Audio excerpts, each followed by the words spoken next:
ತಮಿಳುನಾಡಿನ ಥೇಣಿ ಜಿಲ್ಲೆಯ ಕುಚನೂರು ಎಂಬ ಹಳ್ಳಿಯಲ್ಲಿ ಶ್ರೀ ಶನೀಶ್ವರನ್ ದೇವಸ್ಥಾನವಿದೆ. ಈ ದೇವಾಲಯವು ಸುರಭಿ ನದಿಯ ದಡದಲ್ಲಿದೆ. ಇಲ್ಲಿ ಶನಿದೇವರು ಸ್ವಯಂಭೂ ರೂಪದಲ್ಲಿ ಅಂದ್ರೆ ತಾನಾಗಿಯೇ ಉದ್ಭವಿಸಿದ ರೂಪದಲ್ಲಿ ನೆಲೆಸಿದ್ದಾರೆ. ಇತಿಹಾಸದ ಪ್ರಕಾರ ಹಿಂದೆ ದಿನಕರನ್ ಎಂಬ ರಾಜನಿಗೆ ದುರ್ವಾಸ ಮುನಿಗಳ ಶಾಪದಿಂದ ಕುಷ್ಠರೋಗ ಬರುತ್ತದೆ. ರಾಜನು ಶನಿದೇವರನ್ನು ಕುರಿತು ತೀವ್ರ ತಪಸ್ಸು ಮಾಡಿದಾಗ ಶನಿದೇವರು ಪ್ರತ್ಯಕ್ಷರಾಗಿ ರಾಜನನ್ನು ಗುಣಪಡಿಸುತ್ತಾರೆ. ಕೃತಜ್ಞನಾದ ರಾಜನು ಈ ದೇವಾಲಯವನ್ನು ನಿರ್ಮಿಸಿದನು ಎಂದು ಹೇಳಲಾಗುತ್ತದೆ.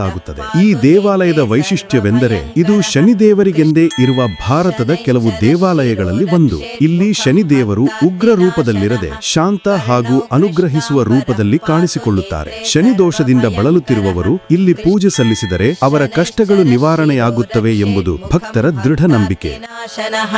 ಕರ್ಣೌ ಕೃಷ್ಣಾಂಬರಃ ಪಾತು ನೇತ್ರೇ ಸರ್ವಭಯಂಕರಃ ಶನೈಶ್ಚರಃ ಶಿರೋ ರಕ್ಷೇತ್ ಮುಖಂ.